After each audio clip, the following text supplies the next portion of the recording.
पद्मावती की प्रेम कहानी सुनाने के बाद बेताल उड़कर पुनः वृक्ष के निकट जा पहुंचा। उसे खोजते हुए महाराज विक्रमादित्य पुनः शीशम वृक्ष के नीचे पहुंचे। वहां चिता की मटमैली रोशनी के नीचे उसकी नजर भूमि पर पड़े उस सब पर पड़ी जो धीरे धीरे कराह रहा था। उन्होंने सबको उठाकर कंधे पर डाला और चुपचाप उसे उठाकर तेज गति से लौट पड़े।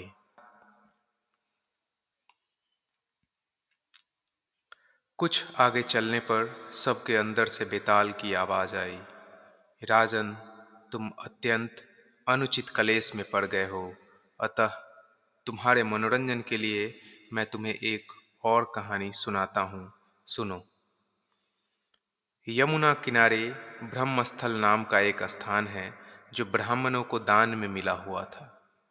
यहाँ वेदों का ज्ञाता अग्रस्वामी नाम का एक ब्राह्मण रहता था। उसके यहाँ मंदारवती नाम की एक अत्यंत रूपवती कन्या उत्पन्न हुई। जब यह कन्या जवान हुई तो 3 ब्राह्मण कुमार यहाँ आए जो समान भाव से समस्त गुणों से अलंकृत थे। उन तीनों ने ही उसके पिता के सामने उन तीनों ने ही उनके पिता के सामने उन तीनों ने ही उनके पिता के लिए उन तीनों ने ही उसके पिता से अपने लिए कन्या की याचना की, किंतु कन्या के पिता ने उसमें से किसी के साथ भी कन्या का विवाह करना स्वीकार नहीं किया, क्योंकि उनको भय था कि ऐसा करने पर वे तीनों आपस में लड़ पड़ेंगे और इस कारण कन्या कुंवारी ही रह गई। वे तीनों ब्राह्मण कुमार भी चकोर का व्रत लेकर उसके मुखमंडल पर टकटकी लगाए दिन रात वहीं रहने लगे। एक बार मंदारवती को अचानक तेज ज्वर हुआ और वह उसी अवस्था में मर गई। उसके मर जाने पर तीनों ब्राह्मण कुमार शोक से व्याकुल हो उठे और उसे सजा सवार कर शमशान की ओर ले चले। शमशान ले जाकर उसका दाह संस्कार किया। उसमें से एक ने वहीं रहकर एक छोटी सी मड़ैया बना ली और मंदारवती की चिता की भस्म अपने सिरहाने रखकर वहीं भीख मांगकर अन्न प्राप्त कर जीवन निर्वहन करने लगा। दूसरा उसकी अस्थियों की भस्म लेकर गंगा तट पर चला गया और तीसरा योगी बनकर देश देशांतर में भ्रमण करने के लिए निकल पड़ा। इस तरह जो तीनों ब्राह्मण मंदारवती के लिए आए थे वो अपने अपनी राह चल पड़े। योगी बना वह ब्राह्मण जो तीसरा ब्राह्मण था, घूरता फिरता एक दिन वत्रलोक नाम के गांव में जा पहुंचा। वहां अतिथि के रूप में उसने एक ब्राह्मण के घर में प्रवेश किया। ब्राह्मण द्वारा सम्मानित होकर जब वह भोजन करने बैठा तो उसी समय उसे एक बालक को जोर जोर से रोने की आवाज सुनाई दी।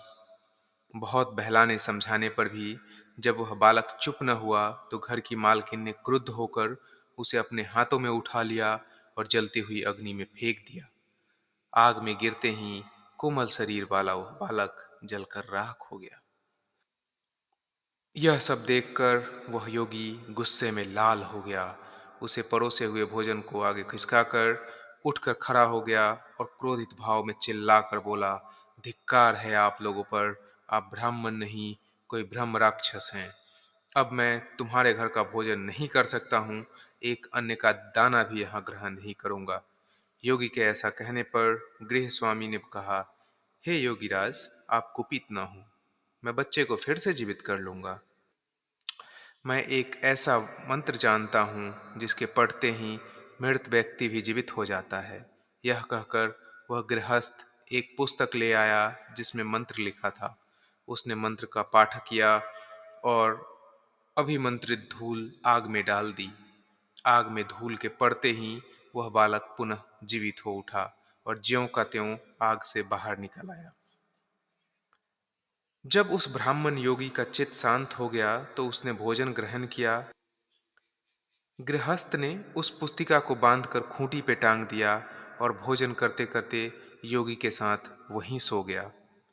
गृहपति के सो जाने के पश्चात वह योगी चुपचाप उठा और अपनी प्रिया को जीवित करने की इच्छा से उसने डरते डरते उस पुस्तक को खूंटी से उतार ली और चुपचाप वहां से बाहर निकलकर भाग निकला।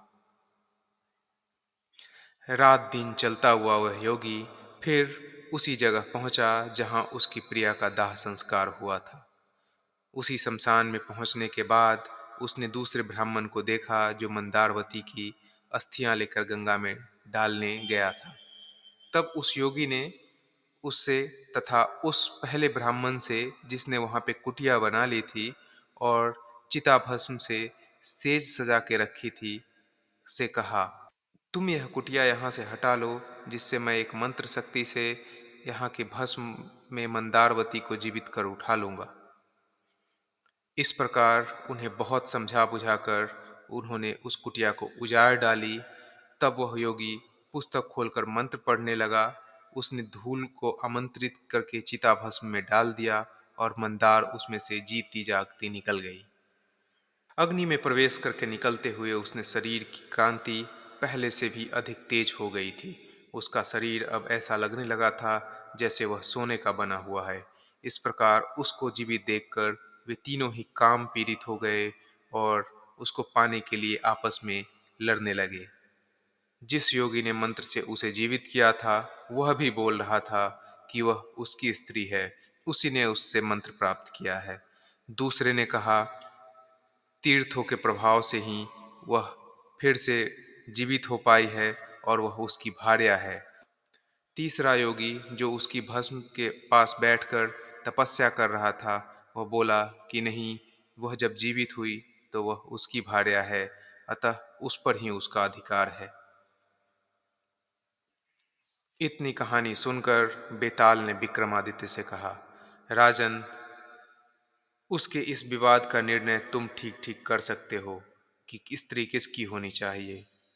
यदि तुम जानते हुए भी ना बतलाए तो तुम्हारा सर फटकर 100 टुकड़ों में विखंडित हो जाएगा।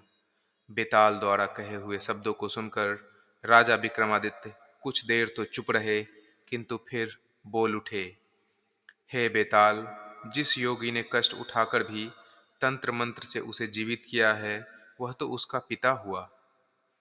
ऐसा काम करने के कारण उसे पति नहीं होना चाहिए, और जो ब्राह्मण उसकी अस्थियां गंगा में डाल आया उसे स्वयं को उस स्त्री का पुत्र समझना चाहिए। किंतु जो उसकी भस्म की सैया पर आलिंगन करते हुए तपस्या कर रहा है और शमशान में ही बना है, वही उसका असली पति होगा, क्योंकि गाढ़ी प्रीति वाले उस ब्राह्मण ने ही पति के समान आचरण किया है।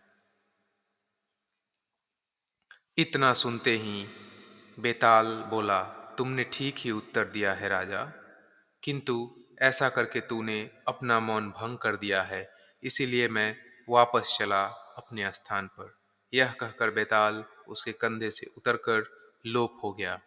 राजा के भिक्षु के पास ले जाने के लिए उसे फिर से पाने की कमर कसी और दृढ़ प्रतिज्ञा लेकर फिर से बेताल के खोज में चल निकला। जब राजा फिर उसी स्थान पर लौट के आए तो वहां पे उन्होंने देखा कि सब पुनः शीशम के वृक्ष पे लटका हुआ है। उन्होंने फिर से सबको उतार कर आगे के लिए बढ़ चले। उन्होंने बेताल को अपने कंधे पर डाला और चलना शुरू किया। बेताल ने राजा विक्रमादित्य को फिर से एक कहानी सुनानी शुरू की, और ये कहानी थी, कौन दुष्ट, पुरुष या स्त्रियां। इस कहानी का अगला भाग कल रात 9 बजे। तब तक के लिए इस चैनल को सब्सक्राइब करें।